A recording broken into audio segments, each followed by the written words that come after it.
എന്നാ കാപ്പി കോൺ എത്രയായി എത്ര അടിച്ച് ആണോ?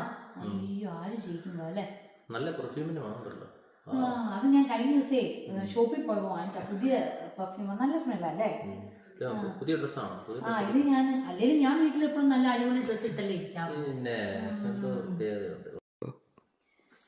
കട്ടൻ കാപ്പി ഉണ്ടാക്കാൻ വേണ്ടിട്ട് ഇവിടെ കൂടെ ഉറങ്ങുവാണ്. ടി വി കൊണ്ടോണ്ട് നല്ല ഉറക്കം. മനുഷ്യന്റെ പണിയുടെ സമയത്ത് കട്ടൻ കാപ്പി എന്നൊക്കെ മനുഷ്യ മണം വരുന്നത് എന്നാ വിളിച്ച മണം? സവോളയുടെ മണം വരുന്നത്. കാപ്പി അവിടെ സവോള എറിഞ്ഞോണ്ടിരിക്കുന്ന ഞാൻ അന്നേരം എന്നെ കാപ്പി ഉണ്ടാക്കാൻ വിളിച്ചു കഴിഞ്ഞപ്പം ചിക്കൻ കറി ഉണ്ടാക്കണ്ടേ? സവോളക്ക് പിന്നെ പെർഫ്യൂമിന്റെ മണം വരും. വേണമെങ്കിൽ കുടിക്കുക. പിന്നെ ഈ വീട്ടിൽ തുള്ളുന്ന ഞാൻ പിന്നെ എന്നാ നല്ല ഡ്രസ്സ് വിട്ട് ഒരുങ്ങി എനിക്ക് നടക്കാം. വേണമെങ്കിൽ കാപ്പി കുടിക്കും. വെറുതെ സ്വപ്നം കണ്ട ഈ പണ്ടാരത്തെ ഞാൻ കരുതല്ലോ കിണറ്റിലോട്ട് അറിയേണ്ടത്.